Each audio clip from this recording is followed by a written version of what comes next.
কি গো দিদি, কি করছো? রান্না। কি রান্না করছো গো আজকে? আজকের মেনু কি তোমাদের?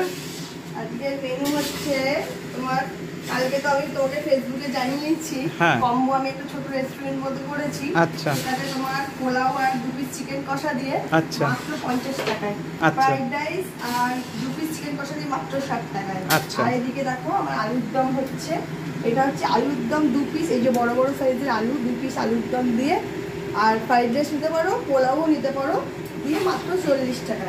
আর আচ্ছা। চিকেন পকোড়া 6 পিস মিডিয়াম সাইজে, আচ্ছা। একদম মিডিয়াম সাইজে মাত্র 6 পিস 30 টাকা। আচ্ছা। তো তোমাদের আমি দেখাচ্ছি একদম ঘরোয়া রান্না, দেখে নাও ভালো করে। আর এদিকে চলে এসো, এই যে হচ্ছে চিকেন, একদম হাতে করা সব ঘরের রান্না। আচ্ছা। চিকেনের এক একটা বাহ। পিস হচ্ছে তোমার 50 গ্রাম থেকে 60 গ্রামের মধ্যে আছে। তোমাদের কালকেই আমি জানিয়েছি, এটা আমার মানে নতুন একটা প্রচেষ্টা বলতে পারো, নতুন জিনিস আমার খাটনি।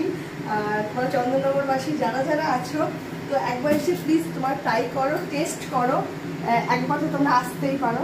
আর আবার একদম নিজের হাতে করা জিনিস, নিজের হাতে করা জিনিস। আমার একটা ব্লাউজেরও প্রতিষ্ঠান আছে তোমরা জানো, ওখানে আমি সকালবেলা যেতাম, আমি এখান থেকে রান্নাবান্না শেষ করে ওখানে যাই, আবার ওখান থেকে ফিরে আমি আবার কিছুটা রান্নাবান্না করি, একদম হাতের তৈরি টাটকা খাওয়া। আর তোমাদের বলে দিচ্ছি, এটা একটা কম্বো, আমি এখনো কিছু নাম দিই।